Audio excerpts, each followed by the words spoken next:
wa barakatuhu ñu ngi leen di jaajëfal mbokk mu nekk ci biir réew mi wala nga nekk ci bitim réew doomaanu réew mi kilifay réew mi mu am di Cheikhul Xazwani ñu jox la cër bu baax a baax mbokk yi am di jàmm yi fukki waxtu ak benn toftal ñetti simili seen télévision Al Mauritania di leen jaajëfal del si nuyu mbokk yi nga xam ni ñu ngi suñu tund waalo yi ñu jaajëfal leen ñu jaajëfal mbokk yi ca Góorgóorlu ci Brakna ak ci Gidimaxa ñaari audi ca Inchiri ñu jox leen cër di leen ñaanal mbokki Nouadhibou asalaamaaleykum wa rahmatullah jàll Chami di fa jox cër mbokk yi fa nekk jàll ci ñetti wilaya yi ci Nouakchott ak Muqata yëpp di leen jaajëfal mbokk am di jàmm yi ñu jox leen cër di feddiliwaat kóllëre yi tey nag seen émission pencum askan wi dalal ñaari tuutànk yi nga xam ni ñu ngi yëngu ci réew mi waaye seen gis-gis jéggi réew mi ndax boo ne kuréel bi nga xam ni dafa laale aji tuutànk yi nga xam ni ñu ngi taxawal Afrique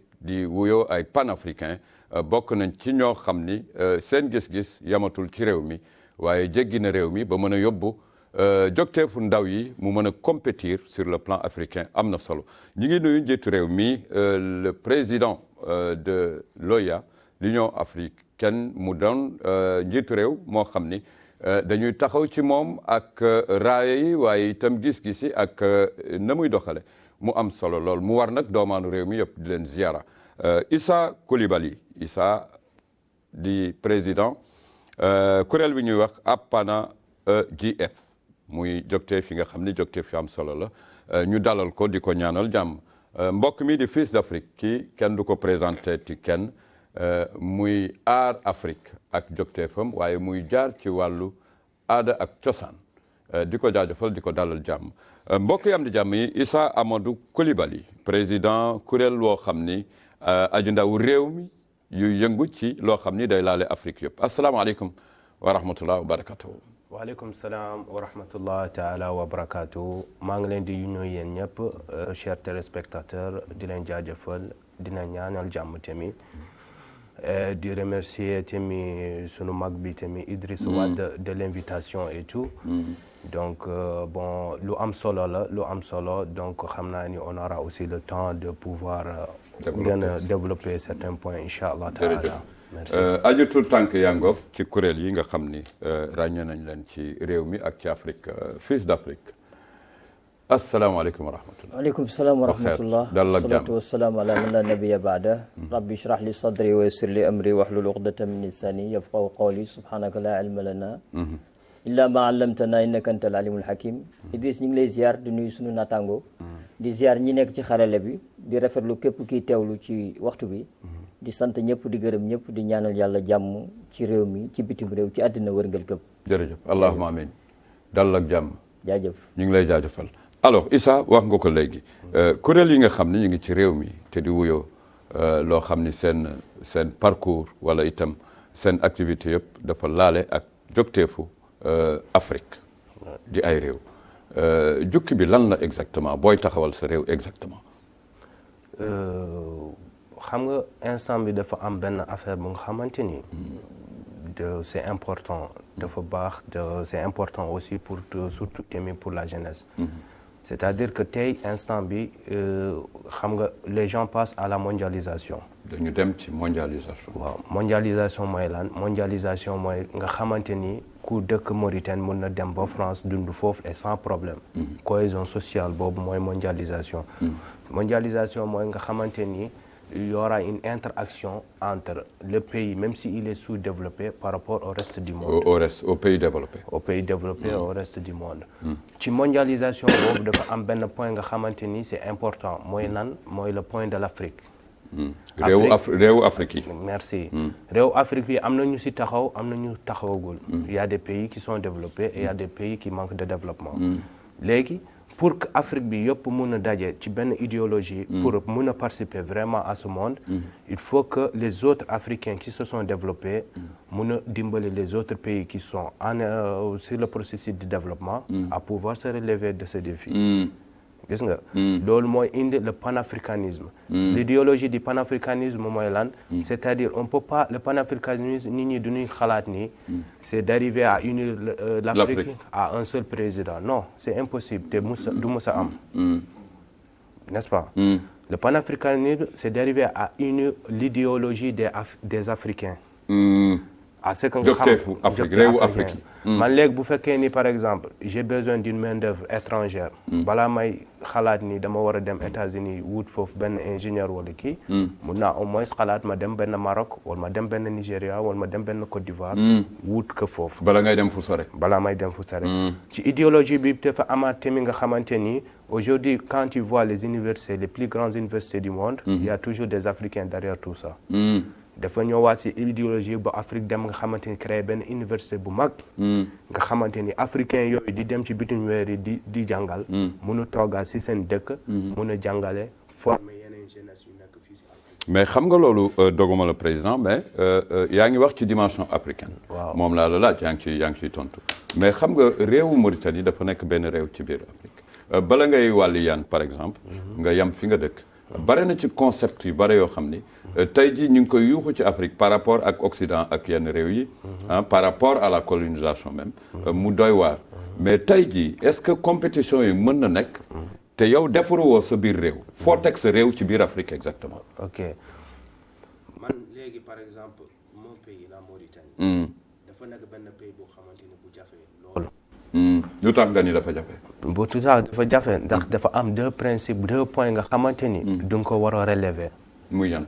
muy nga xamante ni l'ignorance et la pauvreté. ignorance. ak pauvreté. ignorance mooy ku xamul dara. ku xamul dara ci mbir. waaw même ak pauvreté. ak pauvreté. ak ndóol. comprendre nga. donc ce sont ces deux points nga xamante. dafa da ngeen ko def seen combat yéen. si def seen combat parce que si loolu la ñuy xeex. waaw fan ngeen di jaar ba régler ñaar yi di ci def ay jéego.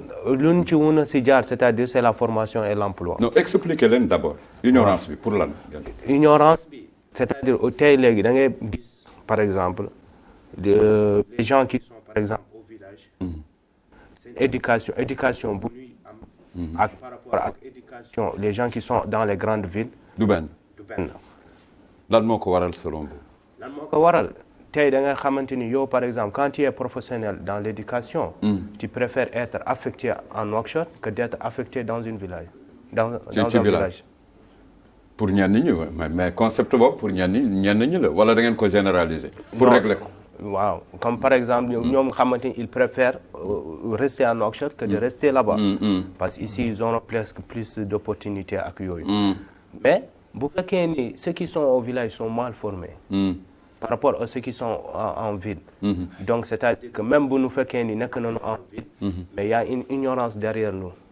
Et cette ignorance, il faut qu'on arrive à l'étouffer. Inch'Allah. bokk na ci président fi nga taxaw mu am solo. ignorance ak pauvreté. bokk na ci lu am solo dama doon xaar nga wax ma même si ci éducation. parce que foofu dama koy bëgg a attirer ci yenn ci bu waxee village ñu nekk ci localité yi ak ñu nekk ci ville moderne yi pour man nu ma ko jàppee.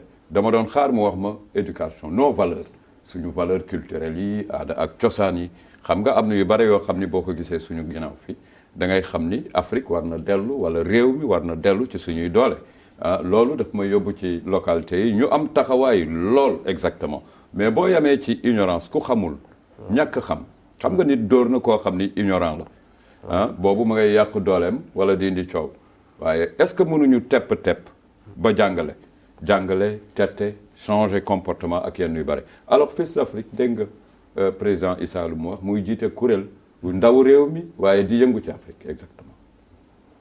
waaw loolu am na solo trop ndax lu waay di yëngu rek na fekk tamit li ngay yëngu mu doon li nga xamante ni lu jar a xool.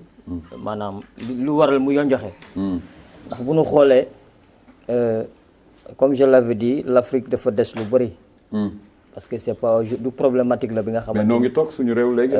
lu doy waar la ñoo ngi suñu biir réew léegi. waaw ndax tey jii Mauritanie ci biir Afrique laa bëgg ñu nekk léegi ba tey ci biir réew mi donc yàgg nañu di xeex loolu. depuis des années sur le plan artistique. en tant que panafricain. donc am nañ ci jàngat. ndax nekk na li nga xamante ni du lu war a wëy la. waaw ndax da ngay dégg léeg-léeg kuréel jóg na nga toog jamono kuréel bi ñu ni fay na. waaw loolu gis nañ ko fii ñaareel bi. ndax loo gis rek dafa war a laaj tabaxin.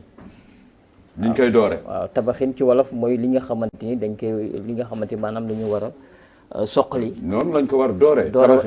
doore boobu. dafa laaj ci maanaam taxawaay. laaj jàppale ci wàllu parce que tey jii booy wotee sama bopp lay ji ndax bala ngay laax jaay nga laax lekk ndax ñun duñu gan ci mbir yi. yàgg nañu di xeex en tant que mauritanien je dis bien même. donc liggéey nañ fi li nga xamante ni c'est pour la jeunesse mauritanienne. particulièrement la jeunesse africaine.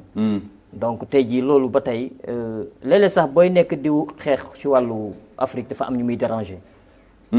voilà dans ces pays te sa njiitu réew nekk njiitu réewu Afrique. ñun liggéey nañ fi lu bare sur ma plan artistique. parce que xeex nañu li nga xamante ni. ndax en 2014 xeex naa fi li nga xamante ni je pense que dafa rafetul.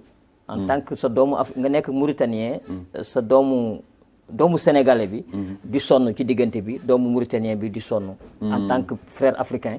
donc loolu on accepte plus en 2014 xeex nañ ko fii ci à l'IFM.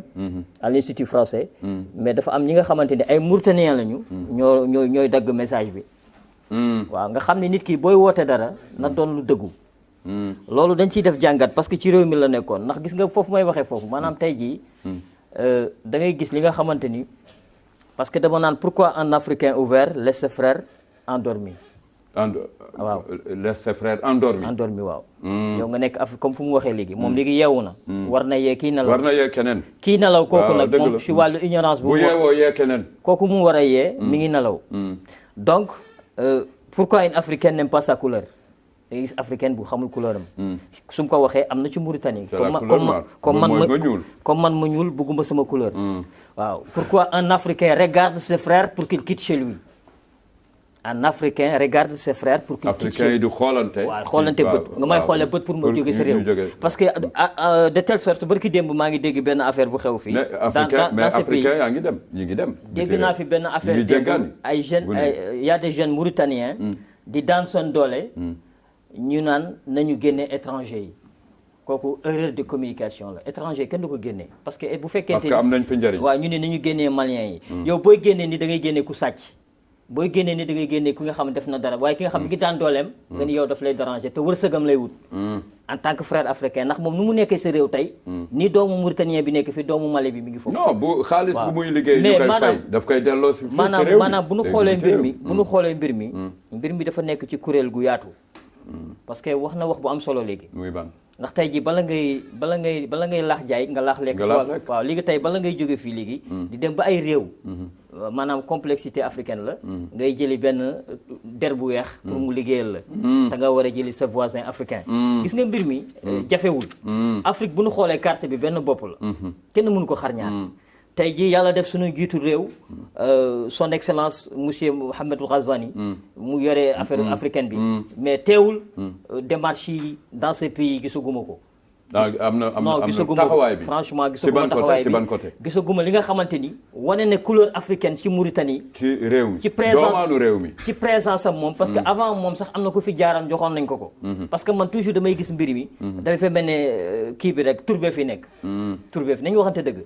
gis nga mbir mi du affaire tur. mais da nga bëgg a wax il faut doomaanu réew mi. sentir waaw bala ngay màggu Mauritanie ci biir Afrique. waaw léegi ci biir loolu. maa ngi koy ñaax moom son excellence ak staffam. nañu jàppale jeunesse africaine ci Mauritanie parce que Mauritanie am na jeunesse africaine parce que quand on dit la jeunesse africaine en Mauritanie damay jël malien bi jël sénégalais bi jël algérien bi jël kii bi boole leen mu nekk benn culture africaine bi nga xamante ni yow mi mauritanien bi da nga si gis sa bopp te loolu gisaguñ ko de telle sorte dans ces pays te loolu yëpp day waral ni maanaam li ngay wax dafay war a wane couleur am dafa war a jaillir sa couleur parce que tey jii fu mu waxee léegi mun nga tabax benn université bu mag doomu africain yi di si jàng et cetera du ñàkk am na sax. parce que tey bu ñu gisee. Cheikh Anta Diop am nga ISET Cheikh Anta Diop qui regroupe les étudiants africains des pays d'Afrique. Cheikh Anta Diop c'est un africain. mais teewul gis nga ni ñu ko duppee. donc loolu day wane ni tey am Mauritanie yi jàng université Cheikh Anta Diop am na ñi nga xam ñi ngi jàng feneen. mais li am solo ba am solo.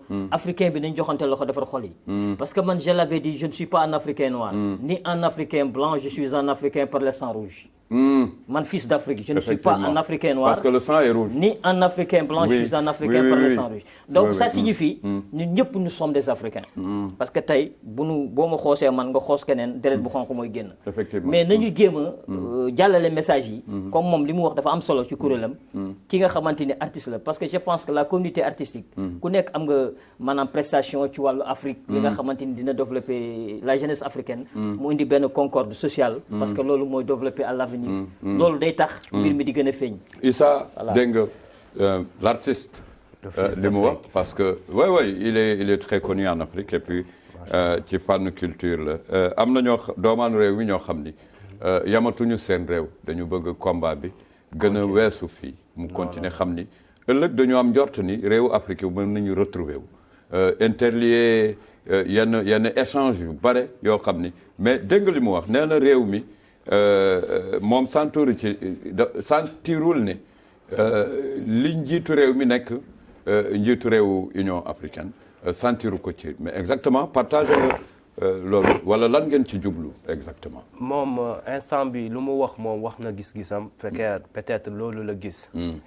mais dafa am tamit benn philosophie bi wax ne vois jamais une verre à moitié vide.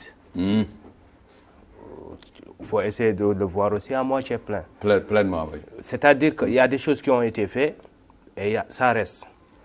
Et Mauritanie dafa nekk benn pays nga xamante ni cas particulier la. Lu tax. waaw lu tax comme je l'avais dit surtout concernant l'ignorance. Ignorance dañu taxaw foofu. Comprendre. Ignorance. C'est-à-dire qu'aujourd'hui les gens man je n'appelle pas le développement industriel, le développement de construction immobilier ou quelque chose comme ça. Moi, j'appelle le développement de l'esprit. Esprit d'abord. L'ouverture. C'est-à-dire qu'aujourd'hui, par exemple, les jeunes doivent se former à ce qu'ils arrivent. Oui, mais d'accord, Président. C'est important ce que tu dis. Mais tu veux nous ramener à zéro, dire même qu'on a émis des actes ay jéego yoo xam ni àndul ak xel pendant qu'on est ignorant développé wuñu personnellement ak yooyu préparatif première yooyu da nga bëgg wax amu fi. waaw préparatif premier c'est-à-dire aujourd'hui mu nga gis ni ñu yeew y a une pourcentage nga xamante ni qui sont éveillés. Mais il y a aussi une grande pourcentage aussi qui ne sont pas encore éveillés. ban moo ëpp ci ñaari. ban moo ëpp pourcentage non éveillé ignorance bi moo ëpp booy tenir en compte moo ëpp parce que yooyu tamit gars xamante ni les choses qui sont logiques et quotidiennes dans la vie. yow da ngay dem ay village nga dem ay Badia man j'ai fait presque toute la Mauritanie. dinañ ci ñëw exactement. waaw donc damay dem Badia nga gis qu'est-ce que tu vois même des gens qui sont malades mais qui ont peur même d'aller à l'hôpital loolu la moo koy def. ñu ragal dem hôpital. lu tax pour yéen. là c'est l'ignorance. Ignorance. Parce qu'ils n'arrivent pas à comprendre qu'est-ce que l'hôpital fait, quels sont les soins. La santé ne sait pas expliquer. La santé ne sait pas expliquer. Xam nga nit dana door nit aussi tooñ ko. waaw fekk deful dara xamul. waaw beneen problème bi ci lu ma souligner. c'est-à-dire lan moo ko waral. c'est-à-dire qu'aujourd'hui gars yi ñëpp léegi par exemple les gens disent que l'État n'a pas travaillé, l'État n'a pas fait ce qu'il faut pour la société. Bon, certes, ils ont raison d'une part. D'accord. Mais de notre part, il faut comprendre que même l'État aussi a une très grande partie qui est malade. Wow. L'État, il y a des points que dafa feebar développé wul ci et nous avons un système, il y a un système qui n'arrive plus à répondre aux besoins des citoyens. Moi, bon système exactement. C'est-à-dire la manière dont les gens essaient de travailler, comme nous donnons liguer avant. C'est-à-dire quand tu poses une personne, il te dit la Mauritanie d'hier et c'est toujours la Mauritanie d'aujourd'hui, il n'y a pas eu d'évolution ni de changement. Certes, changement, les gens sont en train de travailler le changement en bas, mais les fruits viendront avec le temps. Mais qui? Où est-ce que vous l'avez senti? Le travail d'en bas là. Le travail d'en bas, est-ce que je l'avais... Ignorance, da ngay wax ci développement personnel, civilisation, ak yenn yi combattre. Par exemple, aujourd'hui, moi, je peux témoigner le président de la République sur certains faits. C'est-à-dire, mon Boumougnoué, il est rentré dans un état. Il a quitté une phase pour être dans une autre phase. Et le mot fait que cette phase, il faut faire que phase c'est l'ennemi la nekatemi. Donc il a pris le temps d'étudier cette phase. Mais en étudiant cette phase aussi, il a accompagné cette phase aussi avec des stratégies et des projets. pour aider la jeunesse, comme les projets d'État Azul, pour d'autres projets, comme d'autres Kaoudat et tout. Donc, pour aider la jeunesse. Mais ces projets ne sont pas encore arrivés au niveau bas de la jeunesse. C'est-à-dire, je vais vous donner l'exemple, par exemple. Exemple bu simple. C'est-à-dire, boo gisee nit ñi feebar. ñii duñu gaañu. ñii seen bopp ñooy métti. ñii seen nopp ñooy métti. xam nga feebar yi du benn. Quand on amène des médicaments pour les soigner, il y aura des gens en 24 heures, ils vont avoir le rétablissement. Ils vont se remettre, oui. Remettre. Il y a des gens, il faut du temps. Une semaine. Un mois. C'est-à-dire que le taux de cancer, bu fa nekk, bu sonal nit ñi, bu sonal peuple bi, nga xamante ni même nga xamante ni bu fekkee ne am na ñu si tane, on voit pas le changement à tel point. Donc, il faut poursuivre le changement. C'est un suivi. C'est un suivi et une continuité. Il faut une démarche. C'est un suivi et une continuité. Et de ce fait, il ne faut pas il faut pas se berner, en fait. Il ne faut pas rêver aussi. Nous, par exemple, quand on se dit qu'on doit être comme le Sénégal ou d'autres pays, on ne peut pas l'être en ce moment. Parce qu'il y a des choses à faire, étape par étape. Mais step par step, pour arriver à ce niveau. N'est-ce pas? Mais le plus important, c'est qu'il y ait la conviction et qu'il y ait la détermination et l'ambition de vouloir arriver à ce niveau. Ambition. Bon, les gens qui ont ambition, da nga wax ignorance, man am na benn côté d'accord naa ci ak yow. Parce que des fois di nga gis nit ñi nit bu def dara loo xam ni daf lay leer ni kii xamul buñ koy door fii ba suba tamit parce que xamul il a commis une faute boo xam ni xamul lan la porte bi lan la. On en fait beaucoup. On en voit beaucoup ci réew mi donc le changement de comportement fa lay dugg mu doon loo xam ni lu am solo la surtout même le développement personnel. Exactement. Monsieur le Président nit ki def autocritique boppam peser boppam xam mooy kan ak fu mu jëm ak fan la war dugg fu mu war taxaw ak fu mu waral taxaw loolu je pense que mbokk yaa ngi ciy yëngu bu baax à vouloir rattraper la jeunesse mauritanienne sur cette question-là. Mais am na angle boo xam ni président ci seen activité yi laa ko gis. Mais maintenant, est-ce que, parce que dafa am ku ma ko je l'ai pris comme ça, on taxe le jeune Mauritanien de ne pas avoir l'audace. Xam nga audace. Am audace benn am esprit de créativité ngay sos ay mbir yu bees am esprit d'innovation mais yooyu man laa gis ni fu mu amul ci jeunes yi réussite ak développement du fa gaaw. Est-ce que seetlu nga la même chose que jeunes Mauritanie yi ils sont pas audacieux wala mënuñu innover ak création yenn yi nga xam ni mooy développement lan ngeen ci liggéey. waaw exactement xam nga ci point boobu je le comprends très bien dem si delluwaat ci fan. c'est-à-dire xam nga tey booy natt mbir yi da ngay natt mbir yi ci deux côtés yi. effectivement. bu ko natt ci benn côté yi. effectivement oui. waaw c'est-à-dire aujourd'hui léegi par exemple boo demee léegi quand tu es en France exemple. Est-ce que c'est facile de voir un citoyen français qui n'a pas un problème de logement? C'est pas facile à voir. Il y en a. Il y en a, mais c'est pas facile à voir. Il y a un problème de nourriture, de se nourrir, un problème de transport, ou un problème même d'avoir un téléphone, d'emploi, ou tout. Il y a certains points que les gens ont dépassé ça. Donc quand les gens arrivent à dépasser ça, ils vont avoir l'esprit de pouvoir créer la création. L'esprit va travailler. L'esprit sera à l'aise et va travailler. Mais nous, ici, les gens sont confrontés à certaines difficultés. Qui ne fait pas penser, qui ne pousse pas à créer. Par exemple, quand tu te réveilles le matin 8 heures, quand tu prends ton petit déjeuner, donc tu penses d'ici 1 heure ou 2 heures, comment tu vas résoudre ton problème pour le repas. Oui. Donc, c'est-à-dire que yo do mun am qui vous saurez. Mais amna yenen point nga xamanteni les difficultés sont synonymes du désordre, sinon dans l'ordre tout est facile. Mouni? Les difficultés sont synonymes du désordre, sinon dans l'ordre tout est facile.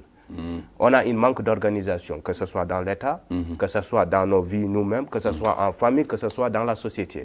Et ce désordre-là, c'est ce qui cause la plus grande partie de nos difficultés, de la difficulté des jeunes aujourd'hui. Vous avez compris? Donc pour avancer à cela, il y a aussi des jeunes aussi qui manquent aussi d'ambition. D'ambition. Ambition, être ambitieux. Qui manque d'ambition. Avoir de l'audace et pousser au fond, aller jusqu'au fond. Parce qu'aujourd'hui, tu vois aussi des jeunes qui ont eu des opportunités pour réussir, mais ils l'ont échoué. Mais Issa, président, am na ñoo xam ni réussir nañ tey dans la pauvreté. C'est parce qu'ils sont pauvres ñu réussir. Et pauvreté boobu moo leen poussé ñu indi ay réflexions yoo xam ni faire autre chose. xam nga dama koy jox benn exemple. Man dama musoon gëm ni booy dund ci carré man nit mënuma gëm muy dund ci espace bu vide. Ouais. On en a beaucoup. Ouais. Beaucoup. J'ai voyagé avec un ami muy xool réew mi ba mu yàgg mu ni ñun pourquoi on clame la pauvreté, pourquoi nous sommes pauvres. Parce qu'on n'a pas comprendre yenn yi. Mais man j'ai fait l'exemple. Man j'ai habité une maison boo xam ni quand j'ai eu espace là-bas tout de suite j'ai mis une culture maraîchère là-bas te ci man la tax. Vous avez vu. Donc genre boobu man. tey wàññil na ma coono bu bari exactement ça aurait été même un autre pour dire que la terre ne ment pas. Mais il faut man fu ma bëgg a waxee mooy xam nga jeunes yi mën nga gis jeunes yuy attaquer dire parler alors que ñoom seen bopp ils ne font pas autocritique de la situation pour pouvoir créer s'engager innover. Ce cadre-là. Mais wóolu nga fooy teg sur ce plan-là. aji jeunes yi nga xam ne ñu ngi ci réew mi. waaw mais c'est-à-dire dans ce cadre-là c'est vrai que boobu affaire dafa manquer parce que jeunes yi tey duñu am problème innovation. Pour qu'ils arrivent vraiment à innover, c'est tout à fait un problème. Parce que moi aussi, je ne peux pas aussi accepter que tout ne va, rien ne va, et que je reste coincé moi-même. Non, je ne vais jamais l'accepter. Je ferai tous les progrès nécessaires. Croiser les bras. Croiser les bras. Non, nous, on a un problème. Il faut que les gens arrivent à comprendre. La société reste comme des téléspectateurs devant l'État en train de dire, oui, ils ont fait quelque chose de bien, ils ont fait quelque chose de mal. Non. Alors que actuellement ku nekk dafa war a simmi mbubam bëgg nekk président wala bëgg jiite dara wala bëgg dara dafa war njëriñ sa réew. da nga ñun ñëpp on devait s'organiser, s'autocriter et voir ensemble quelles sont les solutions à adapter pour pouvoir développer ce pays parce que dañu si toll. Comprendre nga. Les gens n'ont pas d'une part raison parce qu'aujourd'hui boo ñëwee nga gis ni un Mauritanien qui te dit ouais j'arrive pas à m'en sortir d'une part c'est vrai et de l'autre part aussi il n'a pas raison. Parce que tu vois un étranger, pourquoi les étrangers s'en sortent plus que la majeure partie des citoyens? am na foo xam ni complexe la. parce que li étranger bi di nangu def. le jeune Mauritanien tu devais le faire. Man bu fekkee ni man aujourd'hui tout ce que je peux faire c'est de ramasser les ordures. Je vais partir ramasser les ordures. Sans honte. Sans honte. Quand je finis de ramasser les ordures, je dis maintenant je peux ouvrir une boutique. C'est comme ça. Oui, la réussite n'est pas un but final, c'est un parcours progressif. Et le chemin qui mène vers la réussite est toujours en construction. Parcours progressif. muy ay mots clés yoo xam ni nit ñi dañ ci war taxaw. En tout cas pour un ensemble de phrases, voire un texte. Il faut que en tout cas ak fu évolution technologie egg. Il faut que nit ñi di recouper yoo xam ni moo ci am solo. pour ne pas aller avec beaucoup de choses et ne pas réussir. dafa am benn proverbe bu mooy wax artificiel. L'Afrique est riche mais sa population est pauvre. Pourquoi? Parce que dafa feeñ loolu si waxeen la rek dañu ciy jëlaale dañu suñu waxee ba pare bu ñu junjee ba pare. dañuy tëbb génnee parce que toujours dañuy dugg ci cadre Mauritanie. parce que tey jii gis nañu. La jeunesse mauritanienne ñi nga xam jàng nañu ba pare ñi ngi de commencer di dem di génn. am na ñi nga xamante ñi ngi désemparé ci géej gi. travers la jeunesse africaine ni ci ëpp. maanaam tey jii li waral loolu ci wàllu ndóol bi mu wax. ak wàllu ñàkk bi. ak wàllu bëgg-bëgg ndóol mooy ñàkk ndóol ak ignorance ak ñàkk xam. wax nga ci wàllu sañ-sañ. audace. waaw wax nga ci wàllu bëgg-bëgg. parce que nit ki tamit da ngay am passion. am li nga xam ne dama bëgg def lii comme ni mu wax waaye tey bu fekkente ni yow jàng nga am nga benn niveau. ñu jox la benn liggéey du sa domaine tamit. ñàkk pexee tax mais loolu du ñu bari ñoo ko mën a jël. parce que toujours dañuy xool ni dafa am li nga xamante ni mooy moraliser jeunesse bi. muy lan. mooy ci li nga xamante ni toujours rek ku nekk da nga bëgg am lu baax. ku nekk tout de suite fu mu waxee mais kii wax na la ko léegi waaw. nga ni la réussite est. c'est un parcours progressif. un parcours progressif. léegi nag ndànk-ndànk. léegi nag ndànk-ndànk moo jàpp golo ci ñay. mais ci biir loolu. lu ñu war a xeex dafa bare maanaam damay ñaax képp ku nekk njiit xoolaatal sa bopp képp ku nekk chef. jiitu Afrique. moo xam moom mii sax nekk njiit. na xoolal waaw na gën a defarwaat na gën a defarwaat. ah defarul kon parce que gis nga le meilleur jugement c'est le temps qui passe. gis nga yàlla. dafa ni liggéey leen dinaa gis seen liggéey maak yerente bi. waaw liggéey leen dinaa gis seen liggéey gis nga liggéey mooy lépp. mooy tey fi nga toog yow tey. si li ma xam man. maanaam sa daraje sax gaw ma nguur gi mun na la ko fay yow. lu tax mais yaa ngi dem ak sa Pastef. waaw waxin la sama yoon xam dégg naa la wax jàgg dafa am ko moom. dégg naa la comme que émission wolof la. dañuy wolofal ci kàddu yi. dëgg la mais maanaam. boo nekkee njiit laa waxuma nga nekk chef d'état waxuma nga nekk chef de communauté africaine mais maanaam tey jii lépp lu la yàlla sas. même borom kër gi. fexeel nga bàyyi ci xel ba ci borom kër gi d'abord ñu commencé ci loolu. parce que nit ku nekk responsabilité nga sa bopp. waaye tey jii bu fekkente ni dañ la dénk dara. mu dem ba ci biir mu am lu muy parce que dañu gis loolu dafa bari ci àdduna bi léegi. maanaam tey da ngay woote dara mu dem ba nga xamante ni nga dem ba gis sa bopp rek wala dara parce que kenn doful. te Wolof Njaay dafa ni kenn du fecc sa yennaadee. mais toujours yàlla lim la sas fexeel ba matale sa accomplir sa devoir. ndax tey jii comme fi nga waxee sànq bala may laaj lu ma sama wàll ci réew mi. nga am loo defal naa xool man nan laa defal réew mi. sa réew waaw. yow yaa ngi romb léegi gis benn pneu mi ngi sànneeku ci mbedd wala benn doj. nga rëy. bañ ko puus. gis ñam bu tegu mënoo ko puus te loolu tiyaaba la loolu maanaam nit ki am na li nga xamante ni éthique la. am na li nga xamante ni dafa nekk ci nga xamante ni ci déontologie la. déontologie. am na li nga xamante ni dafa nekk ci li nga xamante ni. devoir persévérance la bi nga xam nit ki moo koy amal boppam. devoir waaw parce que am na xam ne ci prise de conscience la. xam nga nit rek nga mën a doon te ku nekk li ngay def njiit nga si sa kër njiit nga sa bopp. dafa wax bu am solo. mais na ñoom tey jii si seen wàllu kuréel bu ñu ko waxee. dafay lu mu ëmb dafa bare. mais li ma leen di ñaax ñu leen jiite ñoom. nañu gën a soqali liggéey bi parce que liggéey bi du warul nekk luy arrêté parce que Afrique moo mel noonu. Afrique toujours rek. ñun tey jii dañuy xeeb fu nekk ci àdduna bi.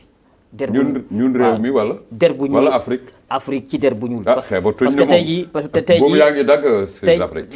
waxin la xeeb bi jeexul. waxin la maanaam mënuñu demee boor fu mu waxee sànq mënuñu waxee fii te duñu waxee fee. ñaari cause yëpp la ñuy wax. gis nga tey jii réew mi. Mauritanie tey dëgg la mënul tëb mel ne comme Sénégal mel ne mais Mauritanie lu mu am Sénégal est-ce que am na ko. duñu benn. non waxin la mais maanaam dañu war a xoolaat suñu bopp daal. parce que nit ki mënoo nekk ci dara tamit nga xëy wàcc keneen ñëw résultat bi feeñu wala bu feeñee dina am lu feeñu te fekk yow fa nga nekkoon yàlla xam na mun nga matale loolu parce que chef nga leader nga ci loolu. mun nga matale loolu. xool li nga xamante ni mooy feebar yi doo mën a faj lépp fu mu waxee léegi. mais dina am ay trou yoo mën a fat ëllëg ci biir bu keneen ñëwee. keneen àggale. am na solo parce que yàlla rek mooy continuer. continuité yàlla rek la. yàlla rek amul dara liy wëy loo gis rek am na fu mu yem. moom rek moo am waaw ñun ñi toog nii di wax am na ñu jiitu woon. yore ay kuréel yu gën a mag. ci réew mi wala feneen.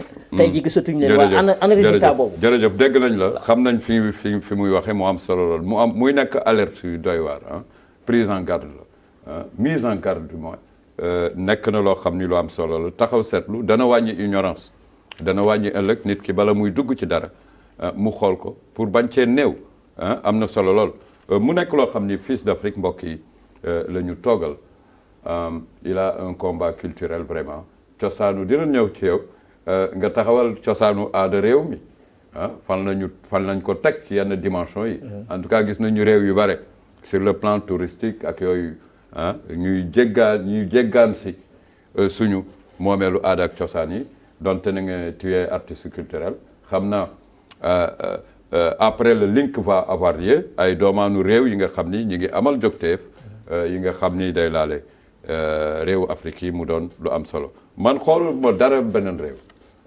waaw j'attends tout pour mon pays et dans mon pays se battre waaw xeex pour réew mi xam nga toog naan Sénégal moo dàq fii wala beneen réew Afrique moo dàq fii wala ñële ñoo gën développé cherche à ton développement toi-même d'abord am nañu lu ñu mën lijjanti mu nekk lu am solo Issa dañ leen seen ngeen bind jiitu réew mi mbaa nekku leen di da ngeen ko bind ndax njiitu réewu Afrique la ou bien da ngeen ko bind ndax président réew mi la am fu mu jëm.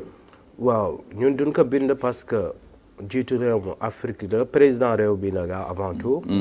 en même temps tamit jiitu réew mu Afrique la. xam nga ñun tamit duñu am benn conscience nga xamante ni.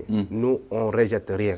du ngeen bàyyi dara. du ñu bàyyi dara on rejette rien c'est-à-dire ñu mën nañu gis dof sax ñu defaat ko nit suba. loolu mooy yoon. loolu mooy suñu yoon intérêt. il faut comprendre le fou pour. waaw parce que ñun léegi man je préfère qu'aujourd'hui ma dem hôpital Dia di liggéey ci dof yi. que génn di wut les gens engagés. les gens qui peuvent faire l'excellence non. Parce que les problèmes sont là-bas. Comprendre nga. Parce que man je préfère aller dans les problèmes. que d'aller là où il y a pas de problème. néew na de yow gars yi di wut pour ñu noppalaay. pour comprendre nga parce que bu fekkee ni yow quand tu t'engages pour résoudre un problème. dafa am engagement yow tu as pris l'engagement et tu as l'audace tu as l'ambition tu as la volonté de vouloir faire un changement. il faut arriver à un changement. coûte que coûte. nit ki mënoo fenal sa bopp. ou soit tu deviens quelqu'un un individu. mun naa dund Sénégal mun naa dund Europe mun naa dund États-Unis mun naa dund n'importe où je fais mes business ma famille mes amis et tout celui que je peux aider jette et après on s'entaille. mais quand tu prends la responsabilité boo jëlee responsabilité di bugg xeex yenn affaire da nga ko war a jël au sérieux. da nga ciy nekk njiitu réew mi waaw lu ngeen koy doye. comprendre waaw foofu la. léegi nag. bu ñëwaatee tamit si njiitu réew bi parce que aujourd'hui tamit man tamit dama dem boo xam ni y a une situation qui se passe et qui existe. Mauritanie dafa yàgg am ay problèmes. du tey la commencé. les gens ont toujours problème. bu fi nekkoon on avait problème avec lui. il est parti on veut même qu'il revienne. certains aussi demandent même que il a fait il est meilleur que celui-là il est meilleur on peut pas satisfaire tout le monde. Comprenez? Et les gens aussi, man dama mesurer Mauritanie, mesurer société am, mesurer niveau de développement am. Mesurer société am si benn côté, nga xamante ni man je sais que y a une grande partie ce sont des ignorants. Donc mënoo toog si ñoom sax di leen expliquer qu'est-ce qu'il faut faire. Non, tu vas savoir ce qu'il faut faire et tu vas leur montrer c'est ça qu'il faut faire. Exemple. Comprendre nga? Yow boo demee par exemple, quand tu es devant un muet, un sourd muet, ngay ñëw ngay expliquer des grands discours mais yow tu perds ton temps. Tu es devant un sourd muet, tu appliques tes gestes pour qu'il puisse comprendre. Donc c'est-à-dire il y a une manière de communiquer à la société. Et cette manière de communiquer à la société te pousse aussi à participer à certaines décisions qui sont bonnes pour la société mais la société peut ne pas comprendre ça aujourd'hui. Mais demain peut-être qu'ils pourront le comprendre. J'ai mesuré les problèmes de ce pays. mais xam ni tamit problème yi egg nañu benn niveau boobu mooy ban. mooy niveau nga xamante ni. même si on a un nouveau président il va prendre le temps pour comprendre. tout ce désordre. ñeenti at yi romb na. mais nouveau la par rapport à quoi. nouveau bi génn bi. c'est-à-dire que si aujourd'hui la jeunesse choisit un nouveau président. ah l'autre. Là, c'est la jeunesse qui choisit. Par exemple, pendant les élections ou quelque chose comme ça. Même ce nouveau président, quelle que soit sa race, quel que soit son niveau de développement, qu'est-ce qui va se passer? Il va prendre le temps d'étudier le système. Qu'est-ce qui se passe? Comment ça se passe? Donc, au lieu même d'avoir le temps de pouvoir faire ce qu'il veut faire ou ce qu'il a dit à la jeunesse qu'il va le faire. Des promesses. Donc, il prendra plus de temps pour essayer de comprendre, manga, comment je vais arriver à faire ce que j'ai dit. Donc c'est un temps perdu et nous on est dans une situation d'urgence. La Mauritanie elle est dans une situation d'urgence. Par rapport à l'emploi, par rapport à la formation, par rapport à l'ignorance, par rapport à la pauvreté. Mais lii ngeen bëgg a wax njiitu réew mi. njiitu réew mi comprendre ci axe yi. ci axe yi. situation d'urgence boobu bu amee. il faut essayer de solutionner ce qu'on a devant nous. Effectivement. Et d'essayer d'avancer. Donc njiitu réew bi aujourd'hui léegi par exemple le président par exemple ñun léegi bu ñu ko bindee pour essayer de collaborer dans une idéologie avec lui c'est pour essayer d'insérer d'autres projets qui sont liés à la jeunesse à la formation et à l'emploi. Mais est-ce que yëg na leen à quel moment s'il est élu s'il est élu donc, il peut même prendre la décision même avant les dugg ci benn gaal ak moom. Non. Mais bëgg leen dugg ci gaalam un soutien ou un appui. Non, on va s'il s'agit de le soutenir. Pour le moment, on n'a pas encore pris la décision finale par rapport à la situation. Mais s'il s'agit de le soutenir, on va le soutenir. Pour arriver à résoudre les problèmes de la jeunesse mauritanienne. À l'autre voyage. Parce que man aussi. Inch'Allah yàlla nu ko yàlla may inch'Allah autre voyage ak lu ci xew autre voyage su ma koy wax moom peut-être que comprendre nga. mu am solo lool. Fils. waaw am na yoo xam ni Issa yow tamit ci nga bokk on parle d'un Africain qui est là parce que wax nga fi léegi lu am solo xiif mënul ànd ak développement. saako bu feesul taxaw biir bu ci dara nekkul du taxaw. xiif. saako bu ci dara nekkul du mën a taxaw. te bu nit ñi di wax ndóol ci réew mi di ko yuuxu ba léegi nii ñu ndóol ñee ëpp ñi nga xam ni ñoo am yenn possibilité yi gëm nga ko.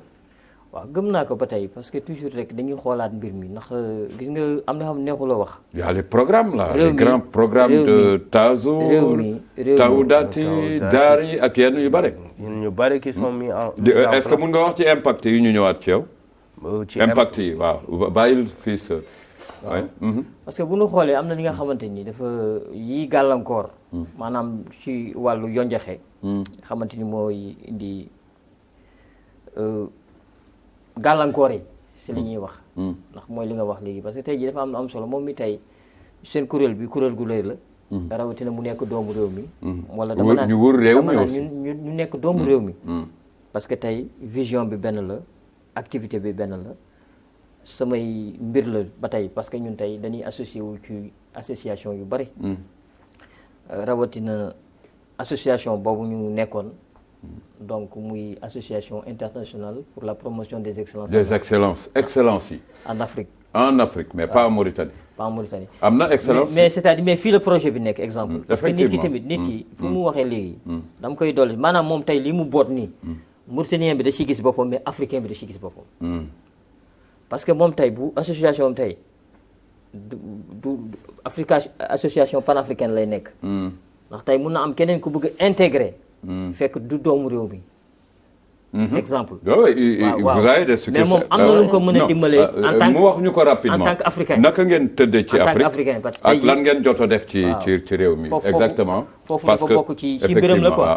effectivement non nous on a des leaders un peu partout dans les pays de l'Afrique de l'Ouest. Et ces leaders, on partage des projets qu'ils vont mettre en place. Il y a des projets qui peuvent aller d'un coup d'œil.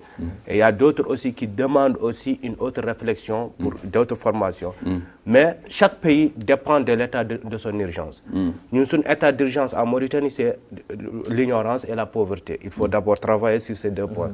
D'autres sont dans l'état d'urgence, pouvoir prendre des produits, exporter les produits africains, purement africains, la culture africaine. Ils sont dans l'artiste, dans la musique, ils sont dans d'autres autres choses. Ça dépend aussi des niveaux. Parce qu'aujourd'hui, en tant qu'artiste, Chris Brown, tout le monde, même le président de la République, quand il lui dit Chris Brown, il le connaît, ou il l'a entendu. Mais aussi, c'est bien aussi que ce soit un artiste mauritanien qui se fait entendre aussi ailleurs. Mais ce travail, c'est dans l'Union africaine qu'on peut travailler ceci. Et aujourd'hui, la musique africaine, elle est consommée à l'étranger. Elle est consommée. Aujourd'hui, même même les Américains qui quittent les États-Unis d'Amérique. Chris Brown, il a tout récemment acheté une maison au Nigeria. Pourquoi? C'est pour exploiter la musique africaine, c'est pour avoir aussi cette idéologie. Donc, c'est-à-dire que rester et évoluer en Afrique. Rester évoluer en Afrique. Donc, Afrique, c'est nous Afrique. Donc, on n'en dit qu'on ne vient pas. C'est nous Afrique. Pour nous déférer, c'est pour nous. Pour nous déférer, nous n'avons pas de parce que man, je ne peux pas comprendre, tu vas partir aux États-Unis pour te dire que tu es un Américain. Mais donc, moi, ce n'est qu'Américain. Tu vas partir là-bas, on voit si c'est ton sang. Tu vas revenir les mêmes. Et tu seras un vieux dans le quartier. Oui, j'étais aux États-Unis, j'avais 20 ans d'expérience. On en a vu, oui. Mais après, pendant que toute la force est restée là-bas. Pendant que toute la force. Le moment où on est jeune, avec de l'argent. Il y a un vieux qui a dit. Il n'est pas important. Il y a un vieux qui a dit quelque chose d'important. Que la jeunesse. C'est quoi? Les temps difficiles créent des hommes forts. Et ce sont les hommes forts. Ce sont aux hommes forts, de créer les temps faciles. Les temps difficiles. Créer des hommes forts. Tu l'as ce sont à ces hommes forts de créer des temps faciles. Bien sûr, oui. J'ai compris. Affaire bi warul metti rek nu daw. C'est vrai. Nu war a toog. Parce que buy metti ngay daw wala buy metti ngay daw buy neex du la fa fekk. Effectivement, xam nga loolu laay wax léegi ne on peut écrire beaucoup de textes. Beaucoup de paragraphes. Mais man toujours damay attentionné wu ci ay recoupement yoo xam ni c'est très simple, ça nous aide à aller compétir ci yenn ci jongante yi dimension africaine même mondiale loolu dafa xew exactement pour wax la ni les jeunes Mauritaniens comme vous l'avez pensé depuis des années gis-gisam bu gàtt boobu rek ci réewam dafa war dak parce que confrontation yi léegi ci cursus su développement dafa nekk des compétitions yoo xam ni à haute dimension te war nañ ci taxaw d'où je suis en phase avec vous ñu xool ignorance bi naka lañ ciy liggéeyee ak le changement de comportement mu nekk lu am solo jot ngeen dem ci réew mi pour avec les 2 axes phares yi ngeen am waaw ñun jot nañu dem ci réew mi ci côté yooyu ci côté gars surtout aussi côté racisme bi parce que le racisme beneen volet la wax ni gars yi le racisme est une faiblesse d'esprit c'est pour ignorer le racisme dans l'esprit des gens. C'est quoi ça? Parce que non taxawal c'est ça les recoupements lii il faut l'expliquer. Oui le racisme lan nga bëgg a wax exactement. waaw le racisme est une faiblesse d'esprit. C'est très simple. wàññeeku la waaw wàññeeku feebaru xalaat la. parce que man bu fekkee ni léegi par exemple. Je veux employer ce monsieur-là, mais il est noir. Je me dis, il est noir. Mais lui, il fait bien son travail. Donc, moi, si je ne l'emploie pas, je suis faible d'esprit. Faible d'esprit. T'as compris? Donc, c'est ce qui va pousser aux gens d'ignorer le racisme et de comprendre. Ce n'est pas la couleur de la peau de la personne qui compte, mais c'est que la personne, l'homme qu'il faut se mesurer par sa capacité d'être, d'agir, de faire, de construire, et non sur sa couleur de peau. C'est le développement personnel. Tu comprends? Nous nous comptons sur l'axe Bob. Nekka ci benen axe comme de tout récemment bu nous démon ci Bogué, qu'est-ce qu'on a dit aux gens? J'ai dit que OK, vous vous plaignez toujours qu'il n'y a pas d'emploi. Des gens, par exemple, les gens se déplacent à Bogué ou d'autres pour venir à Nouakchott travailler. Comprendre? Pour ñu mo dimbali ñu nekk foofu. Mais commerce bu ñuy dindee fii. Légumes yi. yëpp ñu koy jëlee fii. yow léegi par exemple bu fekkee ni 300 nga koy jëndee à Nouakchott. boo fekkee Fouta nga nekk 600 nga koy jëndee wala 500. parce que y a le prix du transport. Le déplacement. Donc c'est-à-dire que les gens qui sont là-bas et qui n'ont pas d'emploi vont acheter les produits plus chers par rapport aux gens qui sont là et qui n'ont des activités. Donc il y aura toujours ce problème-là. Je dis au lieu de penser que le gouvernement doit venir construire des écoles, dites au gouvernement non, aidez-nous sur des projets d'agriculture. Pour au moins bu fekkee ni tomate bi Maroc la woon jógee man léegi dama bëgg léegi tomate bi mu nekk jóge chaque Mauritanien peut le faire ça. Chaque Mauritanien peut le faire. Il faut essayer d'évoluer sur ça. Évolution beneen bi ça ne veut pas dire aussi les gens aussi dañu am beneen manque de compréhension. Ça ne veut pas dire il faut que je parle le français ou l'anglais qui signifie que je suis une personne éveillée. Non. Ça va être complexe. C'est une complexe. Parce que yo mun nga wax wolof mun nga wax pulaar et tu es une personne éveillée. Cette personne éveillée la personne éveillée c'est une personne douée d'expérience. Douée d'expérience. Et cette expérience peut être des expériences dans une autre langue. Cette expérience peut être des expériences techniques. Comprendre man bu ma demee léegi boo xam agriculture di commencer di bay en main zéro di xam boo xam agriculture xam li ma war a def ba pare. Comprendre nga donc j'ai de l'expérience par rapport à l'agriculture maintenant complément yi mooy des.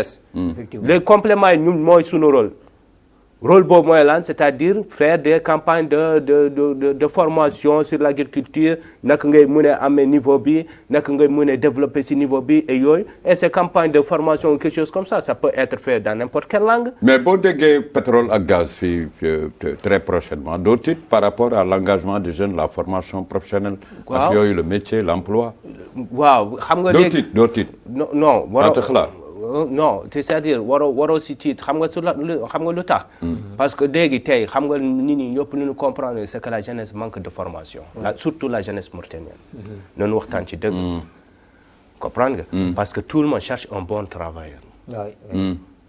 C'est une question de marketing et de business. Tu es un bon travailleur que tu sois jaune blanc vert j'ai besoin de toi. La personne doit se vendre lui-même. man bu ma demee ni boo xam ni sama papa amul. sama yaay amul. sama mag amul je dois man lan laa am. je vais commencer avec mes moyens de bord. Si je dois étudier pour pouvoir vendre mes services je vais étudier correctement pour pouvoir vendre mes services. C'est un timing quoi. C'est un timing. tey da ngay gis même le minimum que les gens ont mécanicien da ngay gis benn mécanicien. nga gis benn directeur de la banque qui est payé 300 000 par mois. Mais tu vois un mécanicien qui fait rentrer 20 000 par jour. Oui, plus que lui. Plus que lui. Ok mbokk yi am di jàmm yi ñu jaajëfal leen juróom-ñetti simili ñu am yaakaar ni ñu ngi ci waxtaan boo xam ni taxawaayu ndaw yi ci réew mi waaye nag ñu lëkkale ko ak kuréel bu am solo bi nga xam ni mooy APANA JF muy yëngu ci fànnu Afrique waaye itam bala Afrique ñu taxawal aji tout tànk yi nga xam ne ñu ngi ci réew mi xam nuñ leen di def nu ñuy nekkee ak ñoom ak seen taxawaay par rapport à la compétition africaine ñu laale ci jogteefu njiitu réew mi mbokk yi nag bëgg a jàkkaarloog moom xam nga nag am na solo ci waxtaanu Afrique ak waxtaanu réew mi en tout cas bëgg a jëlee gone réew mi fenn yóbbu leen feneen mu am solo Fils d'Afrique bu gaaw kaddu mujj ñu dellu si ci moom mu tëj incha allah rabbi. waaw loolu am na solo ndax vraiment lii nii ñun ñëpp dañ ci war a dugal suñu loxo. rawatina maanaam acteur culturel bi artiste bi ñëpp dañ ci war a dugal seen loxo ci mbir yi parce que lii maanaam gis nga c'est l'union qui fait la force. maanaam lépp luy soqaliku. tey yow kese boo demee nga bay. fi mu waxee léegi boo demee ci bay bi nga daal di jàllar bi jeexi daal di bay ji say mbir. maanaam nga ji say grain nga nii bu dee yow kese la. day metti mais bu la ñëpp jàppale. waaw mbooloo le collectif même récolte bi day am puissance. mbooloo waaw solidarité ci la léegi bokk foofu léegi maanaam. mbir mi ni mu ko jàngatee ni mu ko saytoo. dafa nekk mbir mi nga xam lu am doole la. parce que ñoom ñii tey jii lii tey bu ñu ci amee ndam. ñun am nañ ci ndam. ndax benn côté ci ban côté. parce que ñun lépp luy développer la jeunesse mauritanienne on est dedans. parce que tey Mauritanie. jeunesse bi comme fu mu waxee am na bëri ay problématiques yi nga xamante ni. ci wàllu mondialisation bi mu doon farañ fàcce léegi. dafa nekk li nga xamante ni bare na ay jàngat yi nga xamante ni xëjul ci benn thème xëjul ci ñaari thème. inchallah waaye nag lekk na liggéey bi nga xamante ni lu am solo la. parce que comme fu mu waxee ñoom am na fu nekk ñu leen fa nekkal. donc rawatina région yi mu.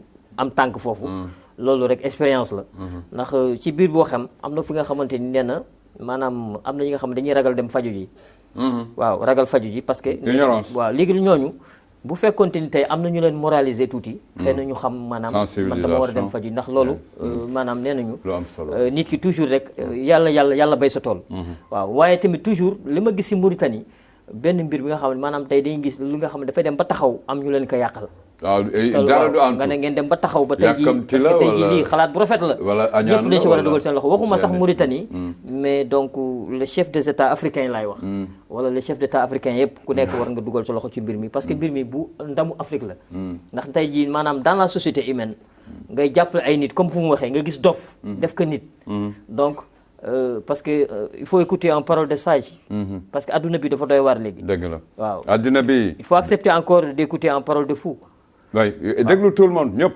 l'essentiel ñoom toujours seen opportunité. ne néglige personne. seen opportunité dafa vaste ba pare nekk na li nga xamante ni lu jar a jàppale la. surtout la communauté langue yi mauritanienne yi. xam naa ñëpp ñu ngi si. les langues nationales parce que tey saraxule parce que moom boo déggee làkkam. xam l'unité nationale. waaw sant bi làkkkat la xam naa. non xam nga wolof nag moo mais c'est très important. wolof moo neex. donc wolof moom lu farañ fàcce lu am solo la.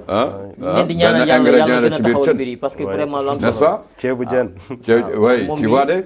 yow moom xam naa ni kooku dalal rek wax dëgg yàlla am na solo waaye nag ñi koy ñaanal yàlla di ñaan yàlla son excellence aussi ñoom ak naataango yi ñu taxaw ci mbir mi mën ko maanaam mu am ak ñoom rencontre day am solo daal am na solo ndax seen ndam suñu ndam la parce que tey jii li mu ñuy wax ni man lépp li nga xamante ni couleur africain baa ngi ci yaa ngi ci donc biir je suis fier quoi yaa ngi ci biir waaw alors fier d'être mauritanien et africain aussi c'est important mais fier aussi d'appartenir à ce monde boo xam ni itam soreetul yaa ngi koy wax léegi à travers yenn compétition yi les pays se rapprochent par des ponts je salue l'avancement du pont entre la Mauritanie ak le Sénégal pont boo xam ni vraiment échange dana yombal échange yi ci taxawaay réewu Afrique yi waaye ñu fexe ba ñi nga xam ni ñoo nekk ci booru pont bi ñu gis seen bopp ci changement économique ak yenn yi ak yu bare ñoo ngi koy ñaanal le premier magistrat monsieur le maire Bombol Dramane ak localité yëpp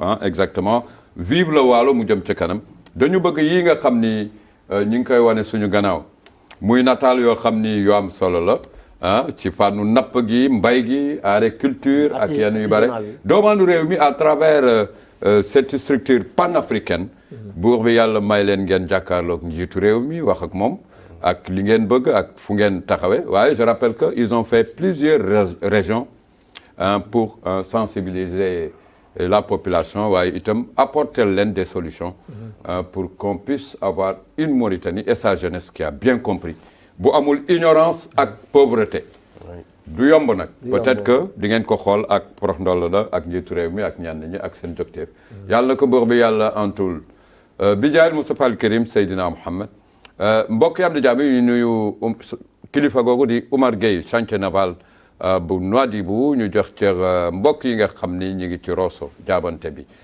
képp koo xam ni rek yaa ngi bëgg a indil dara suñu tout tànk yi rawatina ak population yooyu nekk ci booru dex gi ci wàllu ñu ngi lay jaajëfal mbokk yi am di jàmm yi ñu jox leen cër di leen ziara yi nga xam ne amoon nañu ci diwaanu waalo yooyu ziara maam Cheikh ca wala maam Bachir ca foofu ca Gani bokk na ci ziara boobu amoon ca Kër Muur waaye rawatina gàmm gu mag gi nga xam ni amoon na ci Garak ñu jox leen cër di leen ñaanal mbokk yi am di jàmm Ibrahima Idriss seen émission penc mi Zeyn di ko béggee il nous accompagne ci ba tax ngeen di gis nu mu waree Oumou Kërzoum à la réalisation Abdoulaye Mahfour tax ba ngeen dégg mbokk yi am di jàmm yi àllarba bii di ñëw incha allahu rabbi même heure même fréquence avec la télévision de Mauritanie votre télé leader incha allahu rabbi allez bye madame la directrice générale di la béggee askan wi liggéeykat yi jox leen cër en tout cas la jeunesse mauritanienne ca kaw ca kanam alhamdulillah